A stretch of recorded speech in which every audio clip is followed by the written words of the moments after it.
Raising women's voices, one story at a time. Welcome to the She Said Project podcast.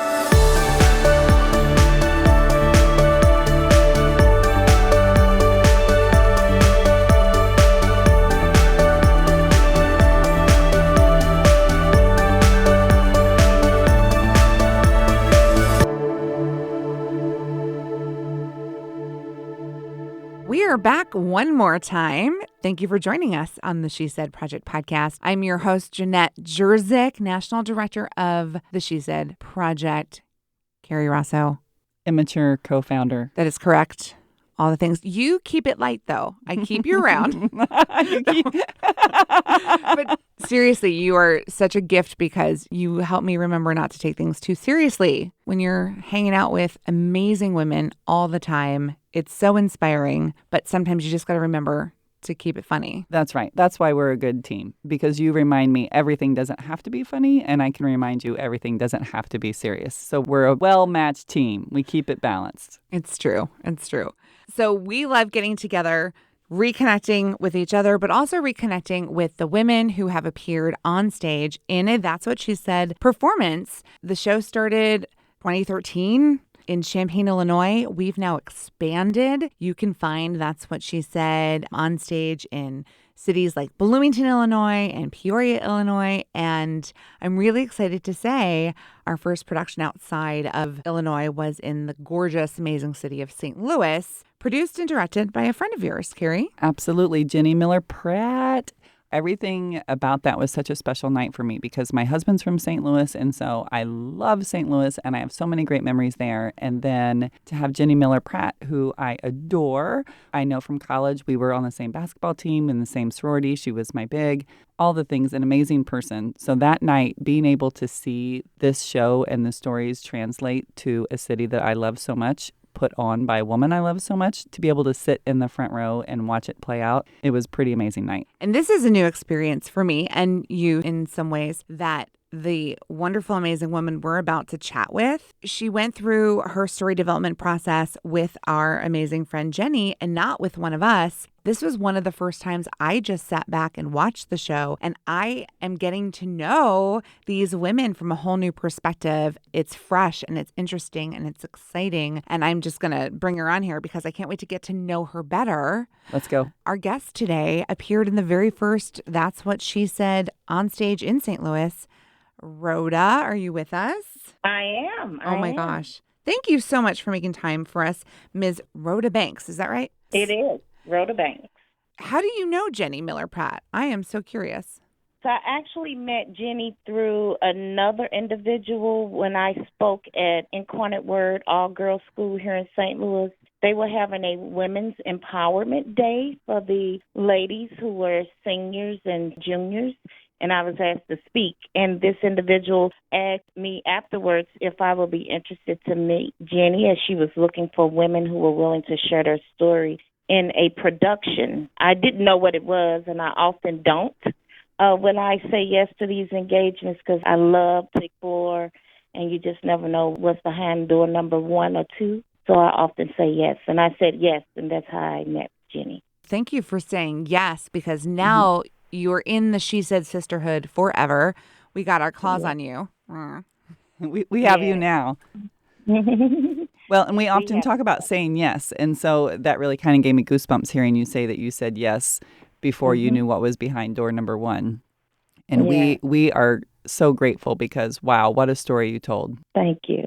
Share with our listeners, we're going to play the actual performance from that night, but share with us your process, what you and Jenny talked about, what you thought about when it was time to find your nugget, your story from your life's experience. It was a process. I remember when I first met with Jenny and I agreed to do it. The next time we met, she asked me to just start writing and just tell your story. And because I have gone through so much trauma, I made the mistake of thinking that was my story. So my initial draft or couple drafts didn't make the cut. And when Jenny and I spoke, she helped me to get to the Rhoda Experience, which was really the theme of what she said. That's really who you are. Those things that happened to me contributed to the person that I am today. And so when she opened my mind up to that, simply by asking one question, the second time we talked, I was thinking she was calling and say, "Oh my God, this is such a great story, all this trauma you went through." She said, "What do you do for a living?" And that question opened my mind. So I started telling her what I do for a living and what it is that I do specifically in the space of talent management. And she was like, "Rhoda, I'm hearing so much more to you than this trauma that you've written about." And so that helped to evolve the story that I told on stage that night. I love how you just framed that. We are so much more than our trauma, and how many women identify with only that side of themselves. When you ask someone, "Tell me about yourself," or "Tell me your story," that's what automatically comes out. That's the default. But Yes. I'm so glad she pushed you to go through to the other side to find the real Rhoda experience. Yes. Yes. Let's go ahead and play your performance from that night so that our podcast friends can get to know you, Rhoda, and get to know a piece of the Rhoda experience. I love that. And then we'll come back and chat some more. All right? Okay. So for our friends, this is Rhoda Banks on stage in the very first That's What She Said in St. Louis in early 2022. Just enjoy this. Just enjoy the Rhoda experience. Hello. Yes. Whew, who would have ever thought that a little girl named Rhoda, who grew up in a low-income housing project and who lived through a series of traumatic experiences, would have ever worked her way up from the projects to the boardroom? Whew. Look at me. Look at me. No one, not even I, could have imagined that I would be the head of talent management at American Ag Credit, the third largest bank in the farm credit system, the subject matter expert for leading their talent strategy. I like to think that I am the best example of what I do in my profession. And what exactly does a talent expert do? Glad you asked. I help people to reach their full potential, to become the very best version of themselves, to tap into and leverage talent that they didn't even know they had. Further, I teach leaders in organizations how to do the very same thing, which leads to high-performing teams. It leads to elevated employee engagement. It leads to increased employee retention and ultimately positive organizational financial performance. At American Ag Credit, we service more than 10,000 clients, ensuring that our farmers and other food and agriculture experts have the finances they need to produce food to feed the world. And I'm so very proud. I'm proud to contribute to such a mission. See, growing up, the oldest of 4 girls, raised by a single mom, there will be many days when we sometimes did not even know where our next meal would come from. For 2 years, I went to high school hungry. And we know high school is hard all by itself, so I didn't need that added stress. But having no food at home to pack for lunch or money to buy lunch, it only added to the stressors of being in school, particularly being in private high school. You know, St. Louis is big on private high schools, private schools in general. I begged my mother to send me to Lutheran North because I had gone to a private grade school, and that's where all my grade school friends were going. What I did not know is that I will be the only student in the whole high school who took 3 bi-state buses to get to school from the inner city of St. Louis, and that my friends from grade school would make new friends, and in high school that I would often be made fun of and mocked for living in the ghetto. Their words, not mine. It was hard trying to learn while being hungry all day, But it was only temporary until I was old enough to get a job. And guess where I ended up working? Burger King. Where you can have it your way. The Whopper became my friend. And fast forward to current day, here I am working in an organization who is contributing to feeding the world. Life has a way of coming full circle. I have experienced a lot of traumas in my life. I mean, situations that sound like they could be a Netflix series. And some of them very well could be. I'm wondering, is Tyler Perry in the audience? Because I did invite him.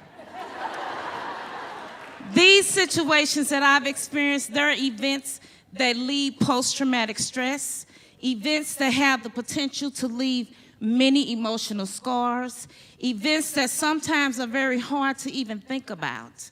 So we opt to suppress them. And events that most people, quite frankly, they don't even make it out alive. Someone once asked me, Rhoda, what motivates you? That person is in the audience. I remember thinking to myself, whew, feels like a loaded question. It's pretty deep. Take a seat.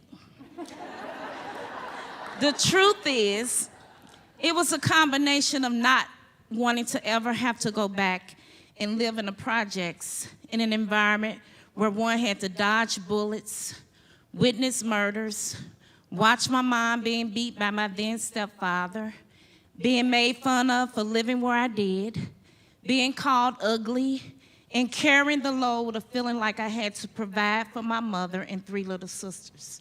And yes, sadly, often having thoughts of suicide because I did not love myself and thought others didn't either. These experiences, they were traumatic, and yes, they left many scars, but I am in awe that I'm here to tell the story.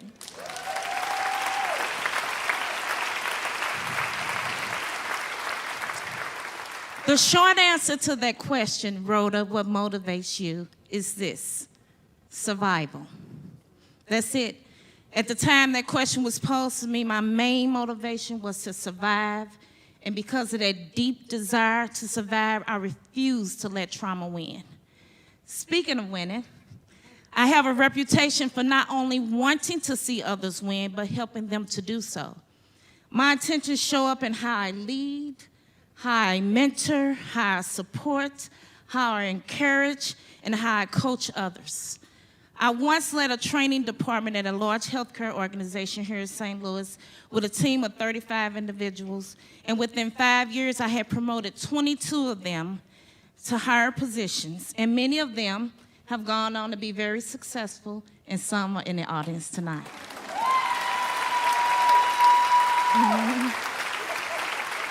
I've had so many opportunities to impact and touch the lives of others in the work I do and by serving and leading others. I saw it and I continue to see it as an honor and a great responsibility to lead others. How we treat people at work or outside of work leaves an impression on them. I am constantly asking myself, what impression did I leave them with? How did they experience me? My ultimate goal is to give people the Rhoda Experience.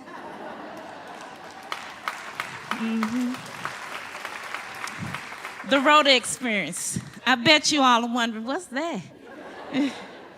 Hopefully for those in the audience who know me, know exactly what I'm talking about, and hopefully by the end of my story, you will have experienced it. I learned many things by growing up in the hood, and one of them was how to survive, and the other was how to fight. Tough situations build strong people, and we are all stronger than we know. If I had to describe the Rhoda Experience, this is how I would describe it. A breath of authenticity mixed with genuine and instant warmth, care, and concern for others, laced with words of encouragement and actions to back them up, and sprinkled with intentional and unexpected seeds of kindness. Earlier, I shared that I worked myself up from the projects to the boardroom. It's true. I started my career as a cashier at Barnes Hospital, working in Queenie Tower parking garage on South Kings Highway. And I've held an array of positions from lower level to leadership. The journey from the parking garage to the boardroom wasn't easy, but it was worth it. I'm often asked, how did you get to where you are? And if I had to summarize that, I would say it's 3 primary key things. One is prayer. I practice putting legs on my faith, and I'm not afraid to take risks. The second is people. I met so many individuals who have helped me, who poured into me, and who believed in me, and many of them are here tonight. The third is persistence. I don't give up easy. I recognize that redirection is often disguised as rejection. So I don't allow rejection to discourage me. I perceive rejection as protection. I'm being preserved for something greater to come.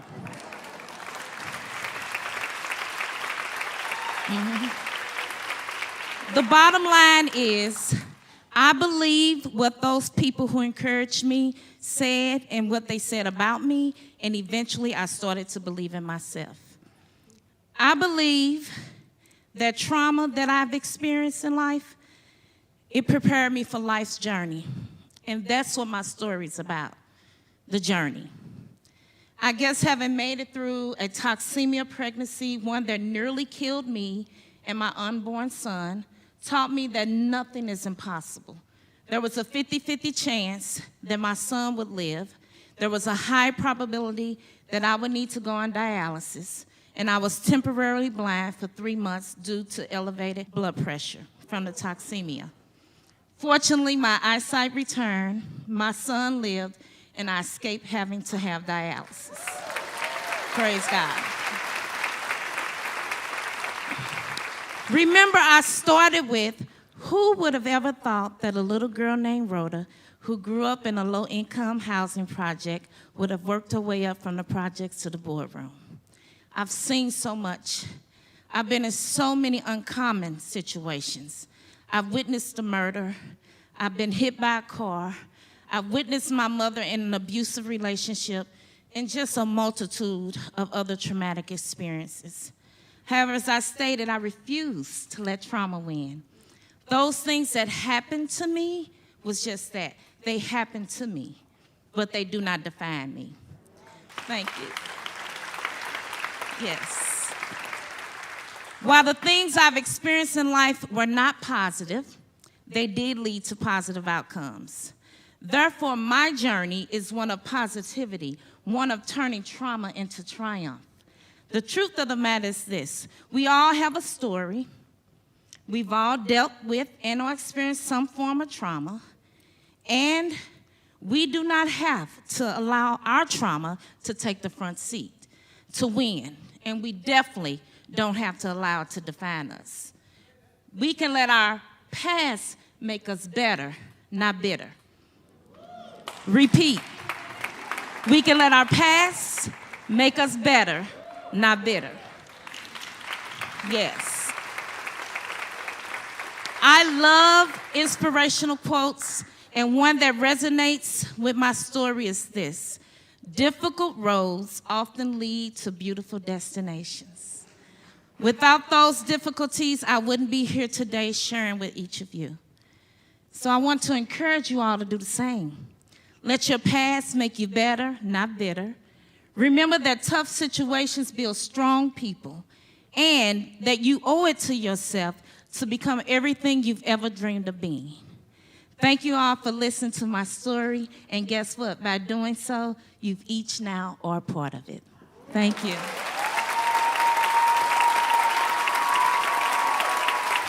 Okay, so Rhoda, now we are part of your story. Thank you for giving us the Rhoda Experience. Yes. Your story was so powerful. Now that you shared with us how you got to it, how you chose not to focus on the trauma, but focus on the gifts that you have now, the gifts that you bring to your work and the people in your lives. Oh my God, I see it clear as day. And I felt it. I felt it sitting in the audience that night without knowing you at all until your performance, but there is a light about you and a joy about you that you bring to everything you do. Thank you. Thank you so much for those words. I often hear that. One of the other ladies that was in the show with me that night actually said, "You have a special energy." We could feel it. We could feel it. Well, how about talk a little bit about the relationship that you formed with the other women in your cast? Yes, and it wasn't hard to do. That night, that was our first time meeting one another in person, was at the rehearsal, which was earlier that day. But prior to that, we had met through Zoom twice.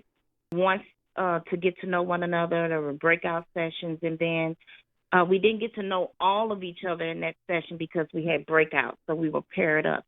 The second time, we actually had to share the first version of our story, which was kind of intimidating because you're reading and sharing with people, okay, I don't know.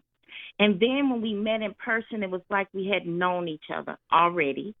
We had this very big monumental experience in common, bonded in such a way with many of them, but a few of them I'm still in touch with. And because of those connections, I'm now connected to other people that they were connected to, that was attracted to the things that I was saying and that wanted to experience some of the things that I gifted to others. And in fact, later today, when I get off of this podcast, I'm meeting for the first time someone who was in the audience. I don't know who she was there to support, any of that. She just reached out and said she wanted to meet with me, and we're meeting for dinner this evening. This is probably the third or fourth person I'm meeting from that experience. Wow. Not only did I build connections with the women themselves that were in the show, they've extended olive branches and introduced others to me as a result. Wow. Wow, that is fantastic. Well, Jenette and I think we could be there if you guys can just extend happy hour. We'll be there in 2 hours, 45 minutes. We're on our way. Yes. No, but I got chills hearing that because everything we do is about stripping away the pretenses and the small talk and getting right to the heart of the stories that make us human, that make us vulnerable, that make us unique. And we see it over and over again that women connect very quickly and very intentionally by going through this process together. But for women in the audience to reach out to you because they were touched by something you said, it shows the power of opening doors. Sharing your story can open doors and build new connections. That's what I'm hearing. That's just my favorite thing. I love it. Yes, and that's important. If there are women who are on the fence about being vulnerable and shying away from their past and who they are, in my opinion, we're depriving the world of something that was meant to be.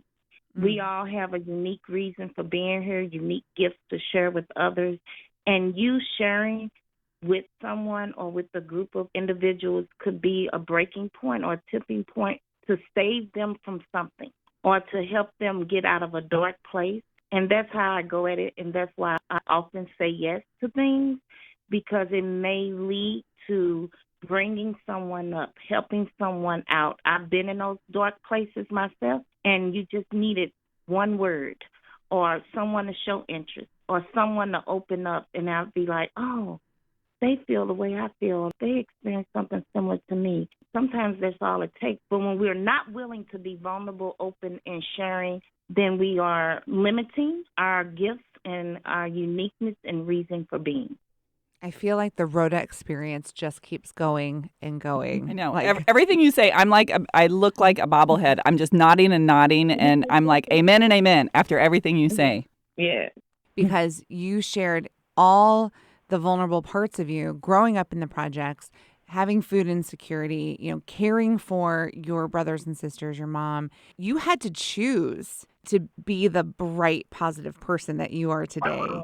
You had to choose to see your gifts and then share them with others. That is so true. Yeah. I had to choose.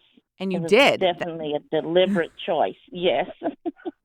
And that now on the other side of it, I love that when I was listening to you, it made me think of the image that is on social media of a woman climbing the ladder, but at the same time reaching back and helping another woman up. And I thought of that image with you is because you, as you said, you've gone from the projects to the boardroom, but you're also opening the door for so many other people. I'm so glad that's the image you got, because that's really something I'm intentional about. I really genuinely want to see other people win, but you need more than just to want to see them win. You need to help them win. Right. What's that look like?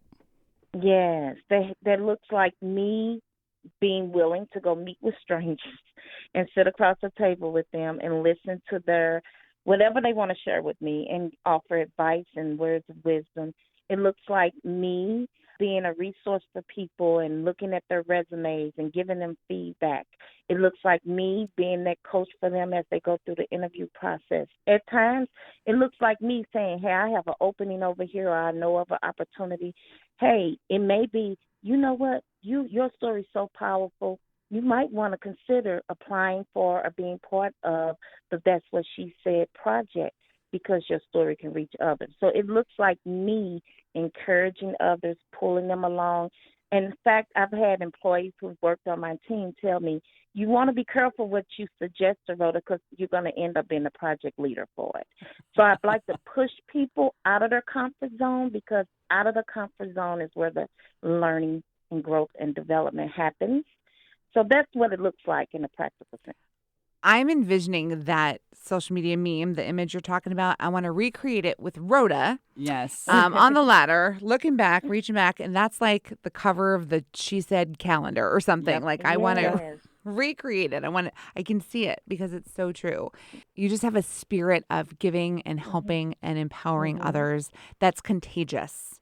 And thank you for the plug and the shout out that, yes, She Said is a platform where women who have something to say can truly be heard. And I'm so glad you said yes, because you got to be part of this awesome sisterhood, this awesome team. And I hear there's plans in the works for another She Said show in St. Louis.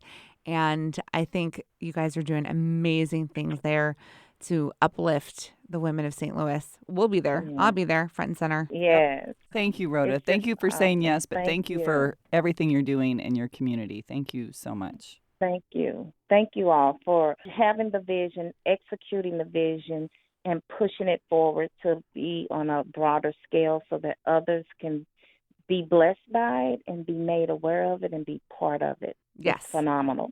It's just like I get goosebumps just thinking about how big this is going to be. And to know that I was part of it makes it even that much more special. But that night after I walked away from all of it, I was like, wow, this is big.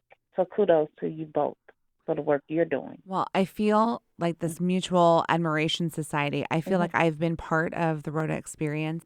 I'm grateful that you feel part of the She Said experience.